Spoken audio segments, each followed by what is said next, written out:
رب العالمین والصلاة والسلام علی اشرف الانبیاء والمرسلین نبینا وحبیبنا وقدوتنا محمد وعلی آلہ واصحابہ اجمعین، اما بعد۔ آج انشاءاللہ ہم علم فقہ سے متعلقہ جو 10 بنیادی چیزیں ہیں جن کا ہر طالب علم کے لیے جو فن یا جو موضوع وہ پڑھ رہا ہے اس سے متعلقہ ان چیزوں کا جاننا ہر طالب علم کے لیے، ہر اسٹوڈنٹ کے لیے ضروری ہے۔ اور وہ 10 چیزیں یہ تمام علوم میں پائی جاتی ہیں، یہ صرف علم فقہ کے ساتھ خاص نہیں ہے، بلکہ جتنے بھی علوم ہیں ان میں یہ 10 چیزیں جو ہیں ان کا جاننا سب سے پہلے یہ ضروری ہے۔ اور وہ 10 چیزیں کون سی ہیں؟ سب سے پہلے اس علم کی، اس فن کی تعریف، اس کی ڈیفینیشن کہ یہ علم کیا ہے، کس طرح کا علم ہے۔ کوئی بھی چیز ہوتی ہے اس کی تعریف ہوتی ہے، اس کو پہچاننے کی کچھ علامات اور کچھ جو ہے وہ نشانیاں ہوتی ہیں، کچھ چیزیں ہوتی ہیں۔ جیسے انسان ہے، انسان کی تعریف ہے، اسی طرح سورج ہے، آسمان ہے، ان سب کی تعریفات موجود ہیں۔ تو علم جو ہے، علم کی بھی تعریف ہے، ہر علم کی۔ علم النحو کی تعریف ہے، علم الصرف کی تعریف ہے، علم الحدیث کی تعریف ہے، اسی طرح علم البلاغہ، علم المنطق، تمام جتنے بھی علوم ہیں وہ شرعی ہوں غیر شرعی ہوں، سب کی تعریفات، ڈیفینیشنز موجود ہیں۔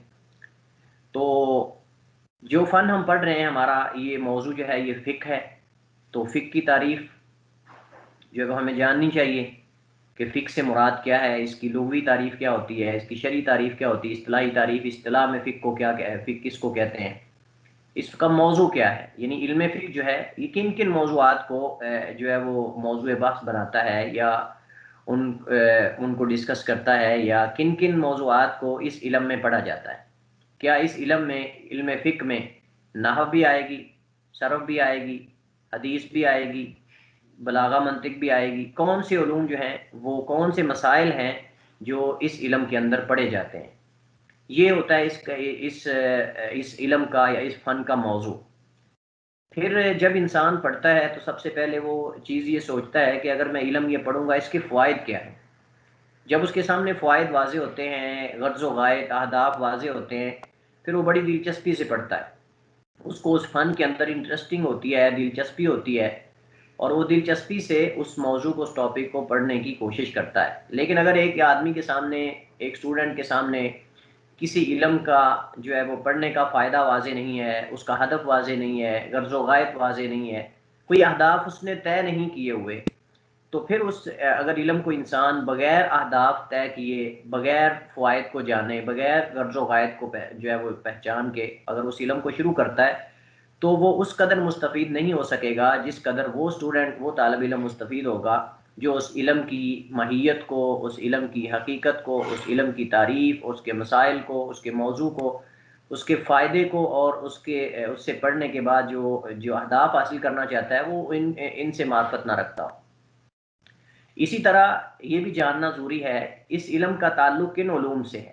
اس علم کا تعلق جو ہے وہ کیا دنیاوی علوم سے ہے، عقلی علوم سے ہے، یا سائنسی علوم سے ہے؟ کون سے، یعنی مطلب کہ اس علم کا تعلق کن علوم سے ہے، کن علوم میں سے ایک علم ہے یہ بھی جاننا ضروری ہے۔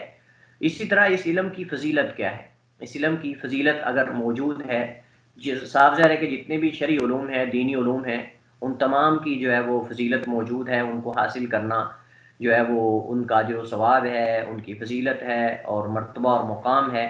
لیکن یہ ہے کہ وہ فضیلت میں جو ہے وہ ان کے درجات ہیں، جیسے صحابہ کے، انبیاء کے جو ہے وہ درجات ہیں فضیلت میں، ایک دوسرے سے بعض افضل ہیں، بعض دوسروں سے کم فضیلت ہے۔ تو جیسے انبیاء میں درجات ہیں، صحابہ میں درجات ہیں فضائل کے، ایسے جو دینی شرعی مسائل ہیں، علوم ہیں، ان میں بھی درجات ہیں اور کیٹیگریز ہیں۔ اب سب سے افضل ترین علوم میں سے وہ علم ہے جو اللہ تعالیٰ کے ناموں سے متعلقہ ہے، اللہ تعالیٰ کی صفات سے متعلقہ ہے، اور وہ علم العقیدہ ہے، جس میں اللہ تعالیٰ کے اسماء و صفات کو پڑھا جاتا ہے۔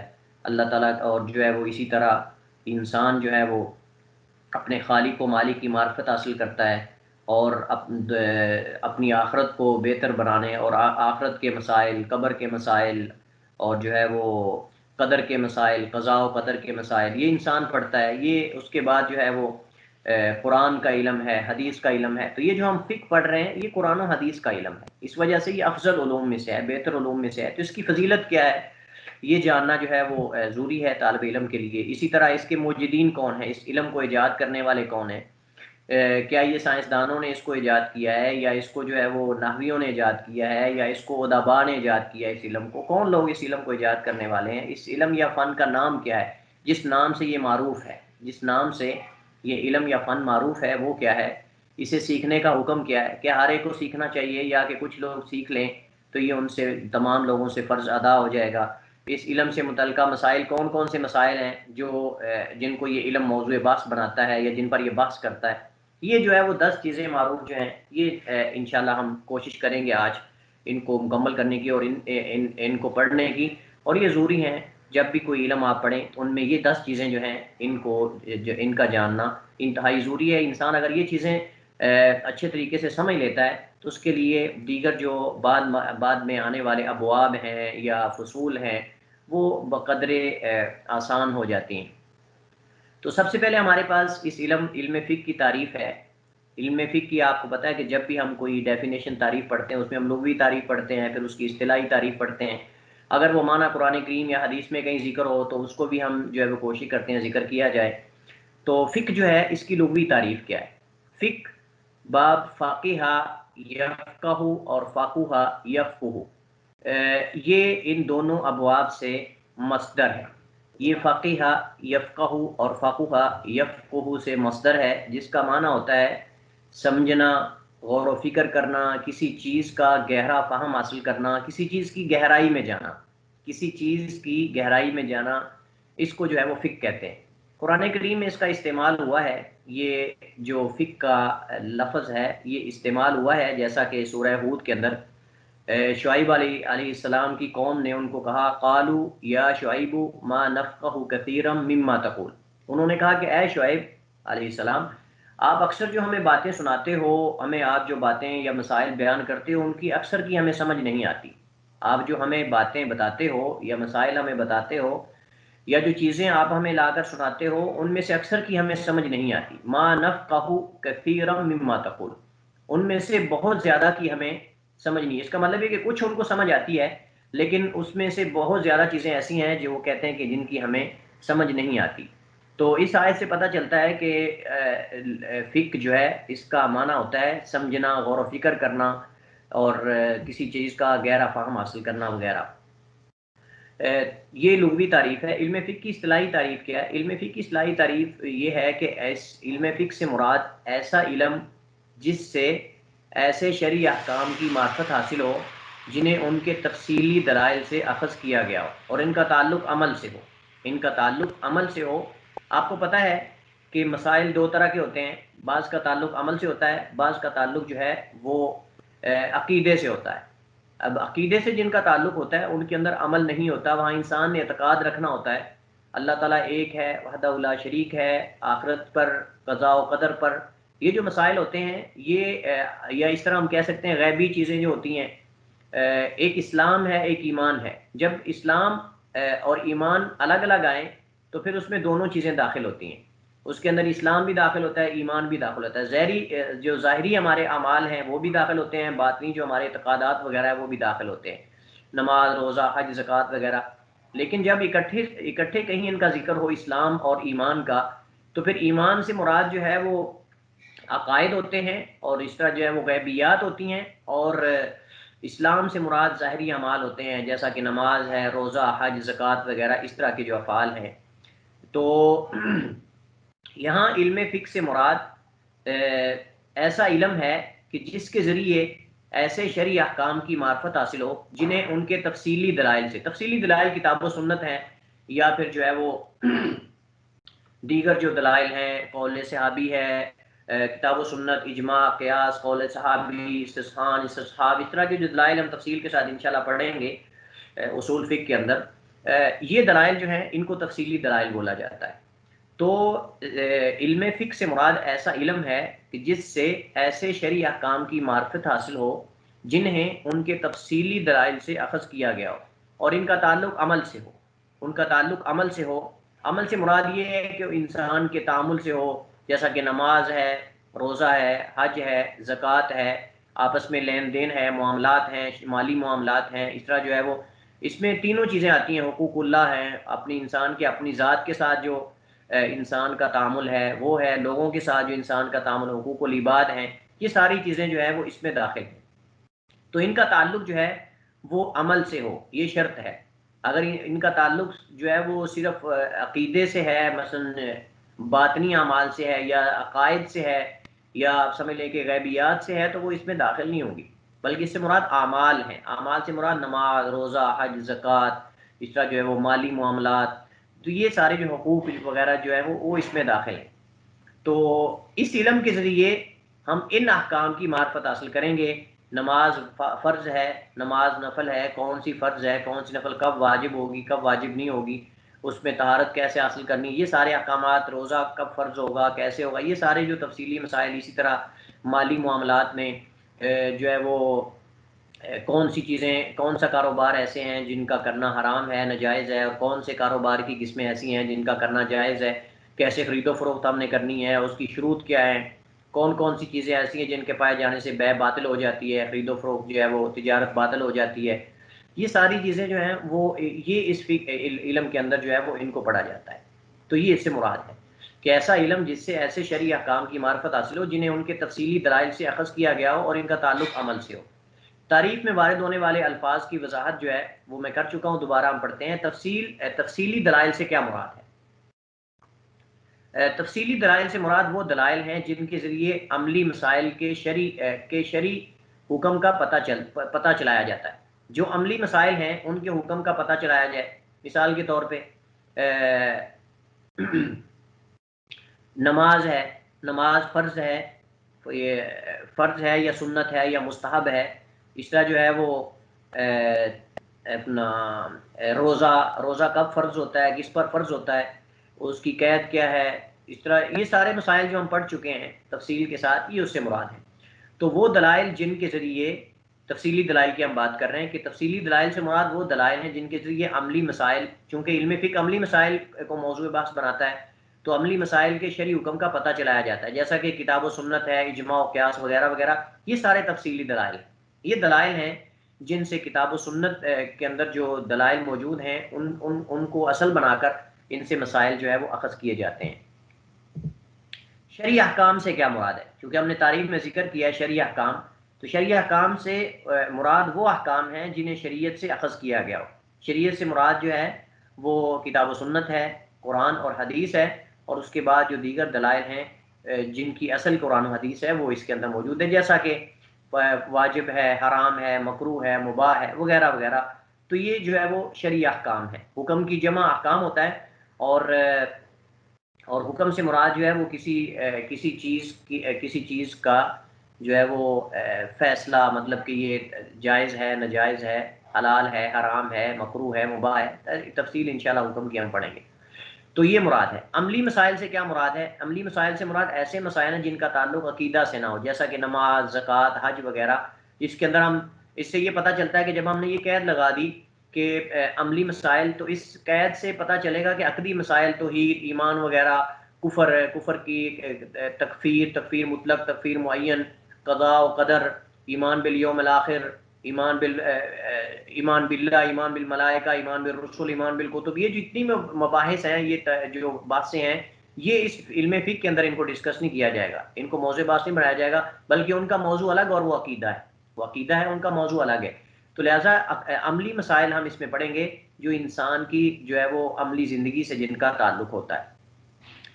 تو اس سے جو ہے وہ عقیدے کے مسائل اور دیگر مسائل جو ہے وہ نکل جاتے ہیں۔ دوسرا علم فقہ کا موضوع، علم فقہ کا موضوع مکلفین کے وہ تکلیفی افعال ہیں جن کا انہیں یا تو مکلف ٹھہرایا جائے، جیسا کہ نماز، روزہ، زکوٰۃ، حج وغیرہ، یا ان میں انہیں کرنے یا نہ کرنے کا اختیار دیا جائے، جیسا کہ کھانا پینا، اسی طرح جو ہے وہ تجارت کرنا، کاروبار کرنا، لین دین کرنا، اس میں اصل تو اجازت ہے، اللہ کہ ان میں کوئی ایسا سبب پایا جائے جس سبب کی وجہ سے وہ تجارت یا وہ خرید و فروخت جو ہے وہ باطل ہو جائے. تو لہٰذا علم فقہ کا موضوع جو ہے وہ مکلفین کے افعال ہیں، تکلیفی افعال ہیں جن کو شریعت اور ان کو مکلف ٹھہراتی ہے، اور وہ نماز، روزہ، حج وغیرہ، یا پھر انہیں کرنے یا نہ کرنے کا اختیار دیتی ہے شریعت. جیسا کہ کھانا پینا ہے، اصل یہ کہ انسان جو چاہے کھائے پیے، الا کہ ان میں سے کوئی حرام نہ ہو، یا پھر اسراف اور تبذیر نہ ہو، فضول خرچی نہ ہو، اور اس طرح جو ہے وہ کنجوسی نہ ہو. یہ ساری چیزیں اس کے اندر شامل ہیں. تو یہ علم فقہ کا موضوع ہے کہ علم فقہ کا موضوع مکلفین کے وہ تکلیفی افعال ہیں جن کا انہیں پابند ٹھہرایا جاتا ہے یا مکلف ٹھہرایا جائے، جیسا کہ نماز، روزہ، یا پھر انہیں کرنے یا نہ کرنے کا اختیار دیا جائے، وہ چاہے تو کریں چاہے نہ کریں. آپ شریعت نے اجازت دی کہ انسان کھانا کھائے، لیکن ضروری نہیں کہ ہر وقت انسان کھاتا ہی رہے. شریعت نے اجازت دی کہ انسان پیے، اس کا مطلب ہے کہ انسان پیتا ہی رہے. تو مطلب کہ انسان جب چاہے وہ کھائے، جب چاہے پیے. تو یہ اختیار جو ہے یہ بھی علم فقہ اس طرح کے مسائل کو بھی جو ہے وہ موضوع بحث بناتا ہے. مکلفین سے مراد کون ہے؟ مکلفین سے مراد وہ لوگ ہیں جو شرعی حکم کے پابند ہوں، جنہیں شریعت پابند ٹھہرائے کسی حکم کا، یا انہیں مکلف ٹھہرائے کہ یہ فلاں لوگ جو ہیں یہ اس حکم کے مخاطب ہیں. مخاطبین جو ہوتے ہیں کسی حکم کے، وہ ان کو مکلف ہم بولتے ہیں. مثال کے طور پہ ہم نے پڑھا تھا نماز جو ہے وہ فرض ہے. کس پر فرض ہے؟ بالغ ہو، مسلمان ہو، عاقل ہو. اس کا مطلب کہ بچے پر فرض نہیں ہے، کافر پر جو ہے نماز وہ اس سے مخاطب نہیں ہے. اس طرح مجنون جو ہے، جو مینٹل ہے، وہ اس سے مخاطب نہیں ہے، جس کی عقل فاقد ہو جائے. تو یہ ہم نے جو ساری شروط پڑھی تھی نماز کے اندر، اس سے مراد وہی کہ جس کے اندر یہ شروط پائی جا رہی ہوں وہ لوگ مخاطب ہیں، مکلفین ہیں. لیکن جن کے اندر یہ شروط نہیں پائی جاتی وہ لوگ مکلفین نہیں ہیں. اب بچہ جو ہے وہ مکلف نہیں ہے، غیر بالغ جو ہے. اسی طرح جو ہے وہ جو پاگل ہے، جس کی عقل نہیں ہے، وہ مکلف نہیں. کافر جو ہے وہ اب اس کو ہم نہیں کہیں نماز پڑھے، بلکہ اس کو ہم کہیں گے پہلے اللہ تعالیٰ پر ایمان لائے، پہلے دائرہ اسلام میں داخل ہو، پھر وہ نماز پڑھے. علم فقہ کا فائدہ اور مقصد. علم فقہ اللہ تعالیٰ کی عبادت اور بندوں سے متعلقہ معاملات کو شرعی تقاضوں کے عین مطابق بطریقے احسن سر انجام دے کر، یہ علم فقہ کا فائدہ ہے. انسان اس وجہ سے علم یہ پڑھتا ہے تاکہ شرعی جو نصوص ہیں کتاب و سنت، اس کے اندر جو اللہ تعالیٰ نے ہمیں احکامات دیے ہیں، ان احکامات کی حقیقت تک انسان پہنچ کر کہ میں نے اس کو کس طرح آسان طریقے سے سر انجام دینا ہے، تو انسان اس کے حکم کو سمجھ کر، اس کی علت کو سمجھ کر، اس کے مطابق انسان عمل کر کے دنیا آخرت کی دارین کی سعادت حاصل کر سکے. تو اللہ تعالیٰ کی عبادت اور بندوں سے متعلقہ معاملات کو شرعی تقاضوں کے عین مطابق بطریقے احسن سر انجام دے کر دارین کی سعادت حاصل کرنا، یہ اصل ہمارا مقصد ہونا چاہیے. اور یہ بھی اصل یہی مقصد ہے کہ انسان اس غرض اور اس فائدے سے پڑھے کہ میں یہ علم فقہ پڑھ کر جو ہے شرعی احکام کو سمجھنے کی کوشش کروں گا، اور جو ہمارے بندوں کے آپس میں لین دین کے معاملات ہوتے ہیں، وہ مالی معاملات ہوں یا پھر دیگر حقوق ہوں، ان کو سمجھ کر، ان کی حقیقت کو سمجھ کر بطریقے احسن ان کو سر انجام دوں گا، اور پھر جو ہے وہ دارین کی سعادت حاصل کروں گا. کیونکہ انسان جب بھی کوئی اپنے فریضے کو بطریقے احسن سر انجام دیتا ہے تو اس کو دنیا آخرت دونوں میں فائدہ ہوتا ہے. لیکن اگر انسان اللہ تعالیٰ کی نافرمانی کرتا ہے اور یا پھر بندوں کے حقوق غصب کرتا ہے، حقوق صحیح طریقے سے بطریقے احسن سر انجام نہیں دیتا، تو پھر اس کا دنیا آخرت دونوں میں نقصان ہوتا ہے. غریبوں کا اگر حق مارے گا تو ان کی بد دعائیں ان کو لگیں گی، اللہ تعالیٰ کی ذات ناراض ہوگی. اللہ تعالیٰ کے حقوق کو ہم اگر جو ہے وہ ان کو صحیح طریقے سے بطریقے احسن سر انجام نہیں دیں گے، اللہ تعالیٰ ناراض ہوگا، اور پھر اللہ تعالیٰ انسان اپنے اس بندے کی حفاظت کرنا چھوڑ دیتا ہے جو اللہ تعالیٰ کے احکامات کی حفاظت نہیں کرتا. جیسا کہ نبی صلی اللہ علیہ وسلم نے فرمایا احفظ اللہ یحفظ کا، کہ تم اللہ تعالیٰ کے احکامات کی پابندی کرو، اللہ تمہاری حفاظت کرے گا. احفظ اللہ تجد تجاہک، اللہ تعالیٰ کے احکامات کی پابندی کرو، جب اللہ کو یاد کرو گے اپنے سامنے پاؤ گے. اس طرح اللہ تعالیٰ قرآن کریم میں فرماتا ہے وَمَن يَتَّقِ اللَّهَ يَجْعَل لَّهُ مَخْرَجًا وَيَرْزُقْهُ مِنْ حَيْثُ لَا يَحْتَسِبُ. جو اللہ تعالیٰ سے ڈر جاتا ہے اللہ اس کے لیے راہیں ہموار کر دیتا ہے، اس کے لیے جو ہے وہ يَجْعَل لَّهُ مِنْ أَمْرِهِ يُسْرًا، اس کے معاملات آسان فرما دیتا ہے، اور اسے رزق اللہ وہاں سے دیتا ہے جہاں سے انسان کے وہم و گمان میں بھی نہیں ہوتا. تو اللہ اس کے لیے جو ہے وہ مخرج اور راستہ بنا دیتا ہے. یہ ساری جو ہے وہ آیات فَاذْكُرُونِی أَذْكُرْكُمْ، تو مجھے یاد کرو میں تمہیں یاد کروں گا. تو یہ ساری جو دلائل ہیں اسی بات کہیں کہ جب انسان اللہ تعالیٰ کے حقوق کو بطریقے احسن سر انجام دے گا، بندوں کے حقوق کو بطریقے احسن سر انجام دے گا، تو اس کا دارین کا فائدہ ہے، دارین دنیا آخرت کی سعادت حاصل کرے گا. لیکن اگر ان میں سے کسی بھی حق میں کمی کوتاہی کرے گا، یا اس کے اندر جو ہے وہ ڈنڈی مارے گا، یا پھر اس کے اندر تقصیر اس سے واقع ہوگی، تو پھر وہ انسان دنیا میں بھی خسارے میں اور آخرت میں بھی خسارے میں ہے. ایک بندے کو اگر اس کی ادائیگی کا طریقہ ہی نہیں آتا کہ اس نے وہ حقوق کیسے ادا کرنے ہیں، تو کیسے وہ ان حقوق کو ادا کرے گا؟ تو اس وجہ سے جب تک ان حقوق کی ادائیگی کی بطریق آسن معرفت حاصل نہیں کر لیتا اس وقت تک وہ ان کو بطریق آسن سر انجام بھی نہیں دے سکتا۔ علم فقہ کی دیگر علوم کے ساتھ نسبت کیا ہے؟ دیگر علوم سے نسبت ان کی یہ ہے کہ دین یہ علم فقہ جو ہے یہ شرعی علوم میں سے ہے، اس کا تعلق شرعی علوم کے ساتھ ہے جنہیں کتاب و سنت سے اخذ کیا جاتا ہے۔ کتاب و سنت جس سے جو مسائل اخذ کیے جاتے ہیں ان کو ہم شرعی علوم کہتے ہیں۔ اس کے اندر علم حدیث بھی ہے، اس کے اندر علم العقیدہ بھی ہے، اس کے اندر علم تفسیر بھی ہے، اس کے اندر جو ہے وہ علم البلاغہ بھی ہے، علم المنطق بھی ہے۔ یہ ساری جو علوم ہیں یہ شرعی علوم ہیں اور ان کو کتاب و سنت سے ہی اخذ کیا جاتا ہے۔ جب بھی کوئی کسی بھی فن کے بارے میں مثال دیتے ہیں، اگر نحویین ہیں، نحوی علماء ہیں، اس طرح جو ہے وہ اگر کوئی ادباء ہیں تو بھی جب مثالیں دیتے ہیں تو وہ قرآن و حدیث سے ہی دیتے ہیں۔ اگر کوئی بلاغت کی مثال دیتا ہے تو وہ بھی قرآن سے دے گا، حدیث سے دے گا، رسول صلی اللہ علیہ وسلم کی حدیث سے دے گا، آپ صلی اللہ علیہ وسلم کے قول سے دے گا۔ تو اس وجہ سے ہم کہتے ہیں کہ یہ علوم شرعی علوم ہیں اور ان کو شریعت سے اخذ کیا گیا، کتاب و سنت سے ان کو اخذ کیا جاتا ہے، لہٰذا علم فقہ بھی ان شرعی علوم میں سے ایک علم ہے۔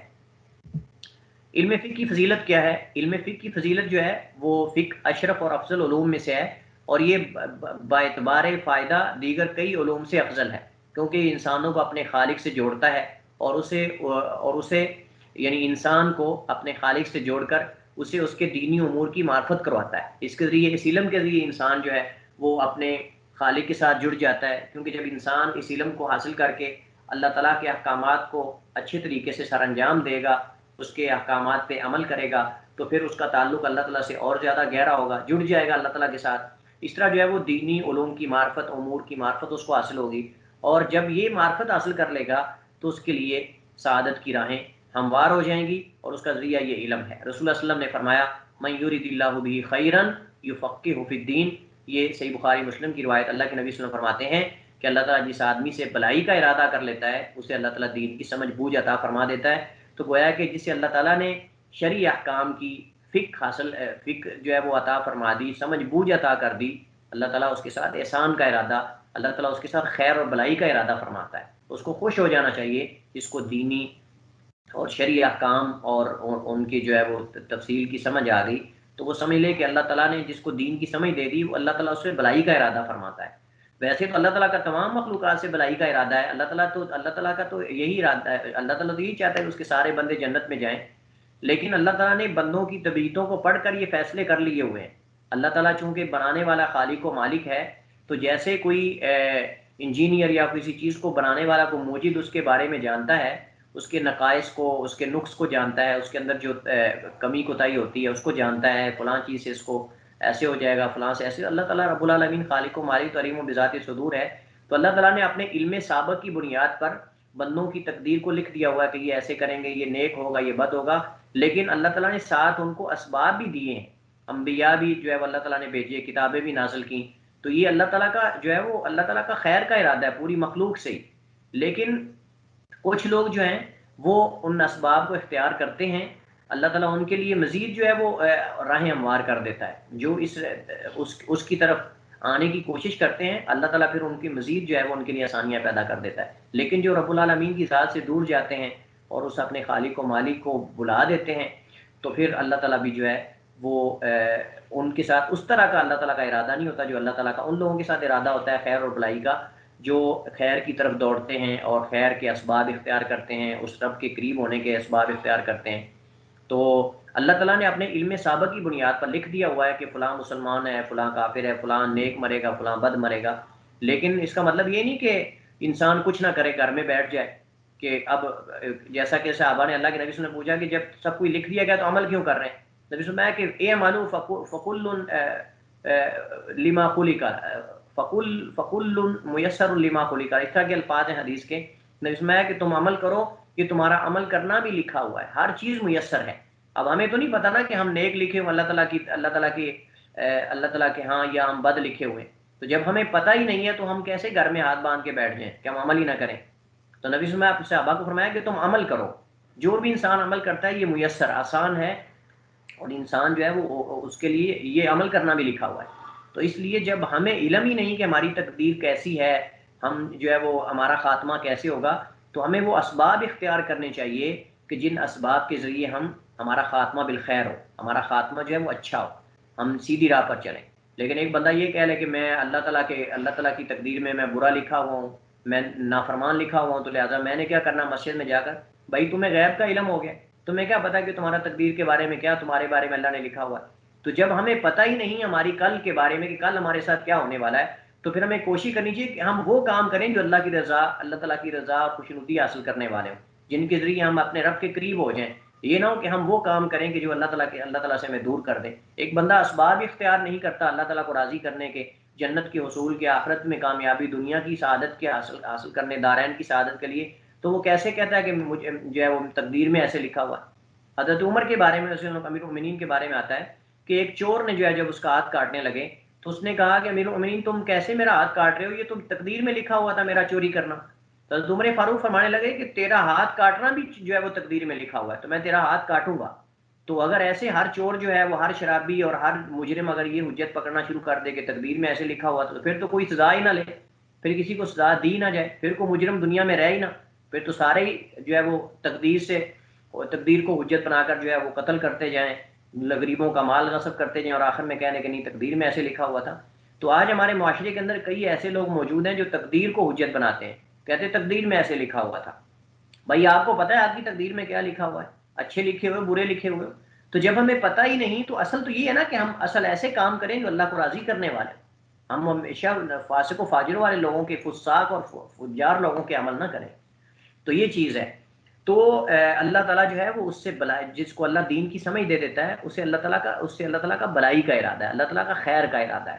تو اس سے بڑی اور بات کیا ہو سکتی کہ انسان کو دین کی سمجھ بوجھ مل جائے تو اس کو خوش ہو جانا چاہیے کہ اللہ تعالیٰ اس سے بلائی کا ارادہ فرماتا ہے. علم فقہ کے مصادر کیا ہیں؟ علم فقہ کے مصادر میں دو اہم مصدر ہیں جو اصل ہیں، اور وہ کتاب و سنت ہیں، قرآن اور حدیث ہیں. اور قرآن و حدیث دونوں حجت ہیں. قرآن کریم کی تفسیر اور قرآن کریم کی شرح اور قرآن کریم کی توضیح حدیث ہے. حدیث کے بغیر قرآن جو ہے وہ ہم کہہ سکتے ہیں کہ ہم اس پہ عمل نہیں کر سکتے مکمل، اور نہ قرآن کے بغیر حدیث پہ عمل کر سکتے. دونوں لازم و ملزوم ہیں. اگر ہم قرآن کریم کو خالی لے کر کہیں کہ ہم اللہ تعالیٰ کو راضی کر لیں گے اور دارین کی سعادت حاصل کر لیں گے، تو اطیع اللہ اطیع الرسول پہ عمل کیسے کریں گے؟ اطیع اللہ کے ساتھ تو ہم قرآن پہ عمل کر لیں گے قرآن پہ عمل کرنے سے، لیکن اطیع الرسول پہ کیسے عمل کریں گے؟ رسول کی اطاعت کا ہمیں کیسے پتہ چلے گا کن کن کاموں میں اطاعت کرنی؟ تو حدیث کو ملا کر ہی ہمیں اس آیت پہ عمل کریں گے. تو یہ قرآن پہ کیسا عمل ہے؟ جو لوگ کہتے ہیں کہ حدیث جو ہے وہ حجت نہیں ہے، حدیث پہ عمل نہیں کرنا چاہیے، تو بھائی تم قرآن کریم کے اندر ہی تو موجود ہے نا. اللہ تعالیٰ فرماتا ہے کہ میری اور میرے رسول کی اطاعت کرو، تو تم رسول کی اطاعت پہ عمل کیسے کرو گے؟ تو لہٰذا جو لوگ یہ دعویٰ کرتے ہیں کہ ہم صرف قرآن کریم پہ عمل کرنے والے ہیں، وہ قرآن پہ بھی حقیقت میں عمل نہیں کر رہے، کیونکہ قرآن ہی تو ہمیں رسول کی اتباع کا حکم دیتا ہے. قرآن ہی تو ہمیں رسول کریم صلی اللہ علیہ وسلم کی سنت کے بارے میں اور آپ کی اتباع کا حکم دیتا ہے. اور قرآن کریم میں یہ موجود ہے کہ نبی جو ہے وہ قرآن کریم کی وضاحت اور تبیین کے لیے آئے. تو جب ہم حدیث کو نہیں لیں گے تو ہم قرآن کریم کو کیسے سمجھ سکتے ہیں؟ جب سمجھیں گے نہیں تو عمل کیسے کر سکتے ہیں؟ تو لہٰذا کتاب و سنت یہ لازم و ملزوم ہے. ہم ان دونوں کو ملا کر سنت جو ہے وہ لتبین، اللہ تعالیٰ قرآن میں آتا ہے کہ اے نبی ہم نے آپ کی طرف یہ قرآن کی نازل کیا تاکہ آپ ان کے لیے بیان کریں جو آپ کی طرف اتارا گیا، اس کی وضاحت کریں. تو لہٰذا قرآن اور حدیث یہ دونوں ہی حجت ہیں، دونوں ہی حجت ہیں، اور اللہ تعالیٰ نے دونوں کی حفاظت کی ہے. جو قرآن کریم اللہ تعالیٰ نے فرمایا ہے کہ ہم نے ذکر کو اتارا، ہم اس کی حفاظت کرنے والے ہیں. اِنَّا نَحْنُ نَزَّلْنَا الذِّكْرَ وَإِنَّا لَهُ لَحَافِظُونَ. تو اس ذکر سے مراد کتاب و سنت دونوں ہیں. اس ذکر سے مراد کتاب و سنت، قرآن اور حدیث دونوں اس سے مراد ہے. یہ نہیں کہ انسان کہے کہ نہیں خالی قرآن حجت ہے اور حدیث حجت نہیں ہے، یا پھر جو ہے وہ خبر واحد حجت نہیں ہے، خبر متواتر حجت ہے. یہ سب عمل نہ کرنے کے بہانے ہیں، یہ سب عمل کرنے کے جو ہے وہ نہ کرنے کے ہیلے اور بہانے ہیں. جس نے عمل کرنا ہوتا ہے وہ یہ نہیں کہتا کہ میں قرآن کو مانوں گا، حدیث کو نہیں مانوں گا، یا خبر واحد کو نہیں مانوں گا، متواتر کو مانوں گا، یہ کروں گا، فلاں کروں گا. اصل میں یہ جس کو ہم کہتے ہیں نا ہاڈا رامیاں، یہ سب یہ اصل میں چور راستے جو ہے وہ لوگوں نے کھولے ہوئے ہیں. تو اصل جو علم فقہ کے مصادر میں سے کتاب و سنت ہیں، اس کے بعد اجماع، قیاس اور مسائل مرسلہ، استحسان، استصحاب، سد الذرائع، عرف اور عمل اہل مدینہ وغیرہ، قول صحابی، یہ سارے جو ہیں وہ اس کے مصادر اور ماخذ بھی آپ اس کو بول سکتے ہیں. اس کو ماخذ بھی بول سکتے ہیں اور مصادر بھی بول سکتے ہیں. انشاءاللہ یہ تفصیل کے ساتھ اس کی جو ڈیفینیشنز ہیں، تعریفات ہیں، وہ انشاءاللہ اصول فقہ میں ہم پڑھیں گے. اس آئندہ سمیسٹر کے اندر انشاءاللہ ہم اس کو پڑھیں گے. ان میں چار جو ہیں وہ کتاب و سنت اور اجماع و قیاس کی حجیت پر مذاہب اربع حنفیہ، مالکیہ، شافعیہ اور حنابلہ رحمہ اللہ کا اتفاق ہے، سب اس کو حجت مانتے ہیں، لیکن استعمال کرنے میں جو ہے وہ مختلف کیٹیگریز ہیں چاروں ائمہ کی۔ بعض نے قیاس کو زیادہ استعمال کیا، بعض نے اجماع کو زیادہ استعمال کیا، اس کو حجت زیادہ بنایا، اور بعض نے صرف کتاب و سنت کو۔ امام احمد بن حنبل رحمہ اللہ کے بارے معروف ہے کہ وہ کتاب و سنت کو زیادہ ترجیح دیتے تھے، اجماع اور قیاس کو بہت کم استعمال کرتے تھے۔ اس طرح جو ہے وہ ان سے کم، ہم یہ کہہ سکتے ہیں کہ ان سے کم جو ہے وہ امام شافعی رحمہ اللہ نے جو ہے وہ، اسی طرح جو ہے وہ امام مالک نے، امام ابو حنیفہ رحمہ اللہ نے، ان سب میں سے قیاس کو زیادہ استعمال کیا۔ تو بہرحال اس کے ہم یہ کہہ سکتے ہیں کہ کتاب و سنت اور اجماع و قیاس پر تو تمام کی حجیت ہونے پر تو تمام کا مذاہب اربعہ کا اتفاق ہے۔ بعض ظاہریہ نے اختلاف کیا اس میں، لیکن ہم مذاہب اربعہ کی بات کر رہے ہیں۔ لیکن حقیقت میں آپ کو بتا چکا ہوں کہ حقیقت میں وہ بھی اجماع کو بھی مانتے ہیں اور قیاس کو بھی مانتے ہیں، لیکن یہ کہ ان کو لفظ قیاس سے بس چڑ ہے، ان کو قیاس کے لفظ سے چڑ ہے۔ حقیقت میں وہ بھی اس کو قیاس کو استعمال کرتے ہیں بے جا طور پہ، کئی جگہوں پہ لکھا ہوتا ہے چونکہ یہ مسئلہ فلاں مسئلے کی طرح ہے لہذا اس کا حکم بھی وہی ہے، تو یہ قیاس ہی ہوا، پھر اور کیا ہوا۔ تفصیل کے لیے جو ہے وہ آپ اگر اس کو ان مسائل کو پڑھنا چاہتے ہیں تو آپ فقہ الحدیث جو ہے وہ اس کی جو پہلی جلد اس کو آپ پڑھیے، لیکن انشاءاللہ یہ ہم ان کی تعریفات اور کس کے نزدیک حجت ہے کس کے حجت نہیں، انشاءاللہ یہ ہم پڑھیں گے اصول فقہ کے اندر۔ ساتویں چیز جو ہمارے پاس ہے علم فقہ کے مسائل۔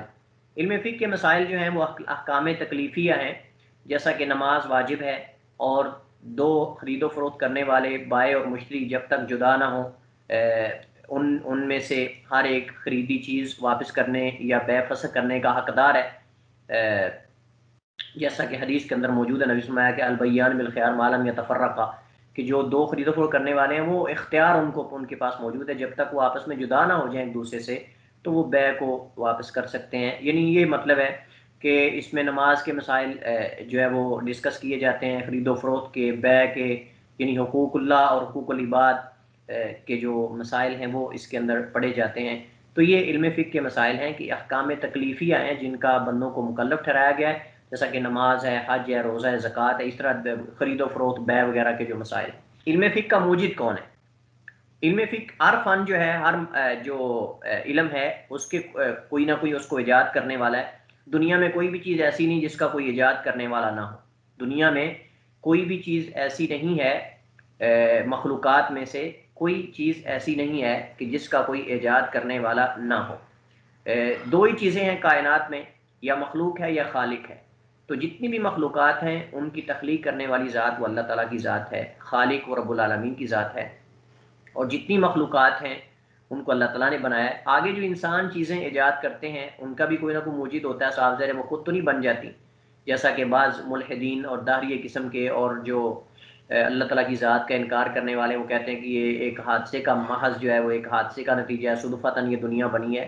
جو چیزیں صدفتاً بنتی ہیں ان کے اندر اس طرح نظم و نسق اور ترتیب اور یہ نظم نہیں ہوتا جس طرح دنیا کائنات میں، آسمانوں میں، زمین میں، پہاڑوں میں، سمندروں میں، دریاؤں میں، صحراؤں میں، یہ مخلوقات میں جو نظم و نسق آپ کو نظر آتا ہے، یہ عمدگی، شائستگی اور یہ پختہ پن، اور یہ جو آپ کو ترتیبات نظر آتی ہیں، یہ ایسے جو حادثے کے نتیجے میں چیزیں ایسے ماضی وجود میں نہیں آتی۔ جب حادثے ہوتے ہیں، جب کوئی دھماکے ہوتے ہیں تو اس وقت جو ہے وہ چیزیں الٹ پلٹ ہو جاتی ہیں، وہ ترتیب نہیں رہ جاتی، نظم و نسق نہیں رہ جاتا، بلکہ وہ ملبہ بن جاتی چیزیں۔ لیکن یہ آسمانوں کی عمدگی، آسمانوں میں ستارے، سورج، چاند اور یہ دنیا کا نظام جو چل رہا ہے، اس کو پیچھے کو چلانے والی ذات ہے۔ انسان کی عقل کا تقاضا بھی ہے، اس آدمی کی عقل ہی نہیں ہے جو یہ کہتا ہے کہ یہ دنیا ایک محض ایک حادثے کا نتیجہ ہے، صدفتاً وجود میں آ گئی، ہزاروں سال پہلے ایک حادثہ ہوا جس کے نتیجے میں یہ دنیا اور یہ سیارے جو ہے وہ وجود میں آئے۔ یہ سب جو ہے وہ ہم اس کو بکواسیات میں شمار کرتے ہیں، اور یہ ان لوگوں کی باتیں ہیں جو عقل اپنی کھو چکے ہیں، جو اپنی عقل کھو چکے ہیں اور اپنے آپ کو صاحب عقل کہتے ہیں، کہ شاید ہم بھی سب سے زیادہ پڑھے لکھے ہیں۔ اس کو کون انسان عقل مند کہے گا کہ جو یہ کہتا ہے کہ دنیا خود بنی ہے اور یہ ایک ملبے کی، یہ دنیا جو خود بنی ہے اور حادثے کا نتیجہ ہے۔ جو چیزیں حادثے کا نتیجہ ہوتی ہیں، جو کسی دھماکے کا نتیجہ ہوتی ہیں، ان میں ترتیب نہیں رہ جاتی، وہ ملبہ بن جاتی ہیں۔ لیکن یہ دنیا کا نظم و نسق اور نظام اور یہ سب نظام کائنات، یہ بول بول کر کہہ رہا ہے کہ ہمیں کوئی چلانے والی ذات ہے، کوئی ایسی تو ذات اور ہستی ہے جس کائنات کا نظام چلا رہی ہے۔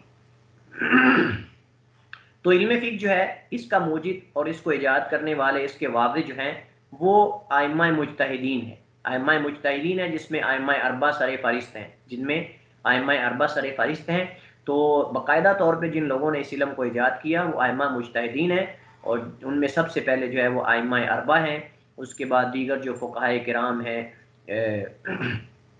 جن کا کتابوں کے اندر آپ تذکرہ پڑھتے ہیں وہ ان کے شاگرد ہیں. ان کے بعد آگے جو دیگر لوگ ہیں یا ان کے مشائخ ہیں، ان کے اساتذہ ہیں، وہ سب ان کا اس کے اندر حصہ شامل ہے. تو ائمہ مجتہدین جو ہیں وہ اس علم کو ایجاد کرنے والے ہیں، اور انہوں نے باقاعدہ جو ہے وہ اس کے قواعد اور اصول وضع کیے کہ کیسے کیسے کتاب و سنت سے، احادیث سے کیسے مسائل کا استنباط کیا جاتا ہے. اور یہ ہم تفصیل کے ساتھ پڑھ چکے ہیں کہ ائمہ اربع میں سے سب سے پہلے جس نے اپنے اصول وضع کیے، امام مالک نے بھی کچھ اپنے اصول جو ہے وہ انہوں نے ذکر کیے. امام شافعی نے اپنے ہاتھوں سے جو ہے وہ اپنے اصول لکھے. تو لہٰذا جو ہے وہ یہ علم فقہ اس کو ایجاد کرنے والے ائمہ مجتہدین ہیں، ائمہ ہیں جن میں فقہائے اربع جو ہیں وہ سر فہرست ہیں. 9 نمبر جو ہمارے پاس چیز ہے، نقطہ ہے یا پوائنٹ ہمارے پاس ہے، وہ ہے علم فقہ کا نام. اس فقہ کو کئی ایک ناموں سے تعبیر کیا جاتا ہے، جیسا کہ فقہ اسلامی، تشریع اسلامی، فقہ الحدیث وغیرہ وغیرہ، لیکن اس کا مشہور نام علم فقہ ہے. علم فقہ اس کو کہا جاتا ہے جس کے اندر ہم اس کی تعریف پڑھ چکے ہیں کہ جو تفصیلی دلائل سے شرعی احکام، عملی مسائل کو استنباط جن کا کیا جائے اس علم کے ذریعے، شرعی احکام اور عملی مسائل کا استنباط شرعی دلائل سے کرنا، یہ اصل جس علم کے ذریعے کام کیا جاتا ہے اس کو علم فقہ کہتے ہیں. تو اس کا مشہور نام جو ہے وہ علم فقہ ہے، لیکن اس کے علاوہ اور بھی کئی ناموں سے اس کو تعبیر کیا جاتا ہے، فقہ اسلامی سے، تشریع اسلامی سے، فقہ الحدیث وغیرہ وغیرہ مختلف نام جو ہیں. فقہ و سنہ کا نام بھی اس کو دیا جاتا ہے بسا اوقات. 10واں اور آخری پوائنٹ جو ہمارے پاس ہے وہ علم فقہ سیکھنے کا حکم. علم فقہ سیکھنے کا حکم، یہ کئی بار اس کی وضاحت کی جا چکی ہے کہ دین اسلام کے جو مبادیات ہیں ان کا سیکھنا تو ہر مسلمان کے لیے فرض عین ہے.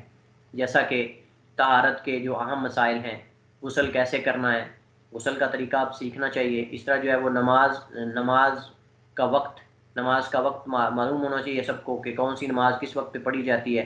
اس طرح جو ہے وہ نماز کا طریقہ اگر مسلمان کو نماز کا طریقہ ہی نہیں آتا تو کیسے اس فرض کو ادا کرے گا. اس طرح جو ہے وہ روزے کے جو مبادیات ہیں، احکامات ہیں، روزہ کس پہ فرض ہوتا ہے، کب فرض ہوتا ہے، یہ جو چیزیں ہوتی ہیں ان کو مبادیات بولتے ہیں. لیکن ان مسائل کی آگے جو تفصیل ہوتی ہے، جو ڈیٹیل ہوتی ہے، جو ہم نے پڑھی ہے اس علم فقہ کے اندر، وہ فرض کفایہ ہے، فرض عین نہیں ہے. تو دین اسلام کے جو مبادیات ہیں، اب ایک مسلمان ہے اس کو پتہ ہی نہیں کہ 5 نمازیں جو ہے وہ فرض عین ہیں، یا نمازیں بھی ہمارے اوپر فرض ہیں، روزے بھی فرض ہیں، حج بھی فرض ہے.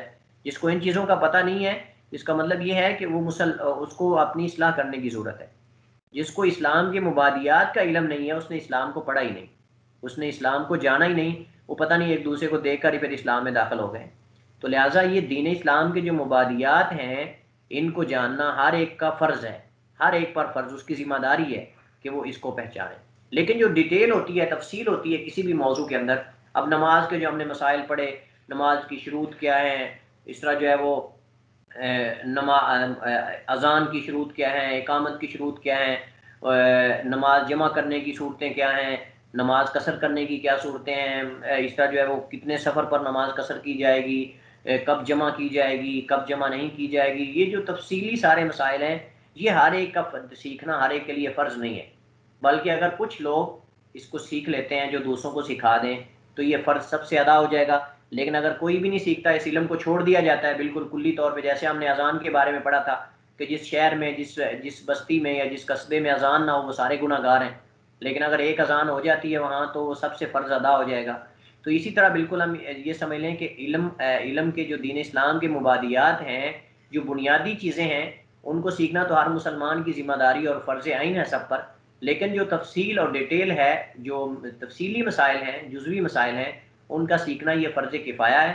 فرض کفایہ سے مراد یہ ہوتا ہے کہ اگر کچھ لوگ اس فرض کو مل کر جو ہے وہ ادا کر دیں، کچھ لوگ، تو باقیوں سے وہ فرض ادا ہو جائے گا. لیکن اگر کوئی بھی اس فرض کو سر انجام نہ دے، اسی طرح اس کو چھوڑ دیا جائے، تو اب اگر کوئی بھی علم فقہ نہ پڑھے، فقہ کے مسائل جو ہوتے ہیں، لوگوں کے مسائل حل کر کوئی بھی نہ کرنے والا ہو، تو پھر وہ سارے گناہ گار ہوں گے.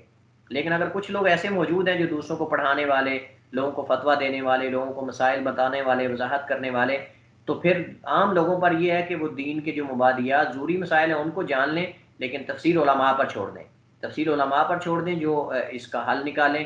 جب کبھی کوئی ایمرجنسی مسئلہ پیش آئے تو جو ہے وہ اس کا وہ اپنے جو ان کے پاس علم ہے اس کے مطابق وہ حل دوسرے لوگوں کو، عوام کو بتا سکیں. تو یہ مختصر سا جو آج کا ہمارا لیکچر تھا، علم فقہ کے جو بنیادی 10 چیزیں جن کا جاننا طالب علم کے لیے ضروری ہے وہ ہم نے پڑھی. اسی پہ اکتفا کرتے ہیں. واللہ تعالی عالم وصلی اللہ وسلم علی نبینا حبیبنا محمد وعلی آلہ وصحبہ وسلم.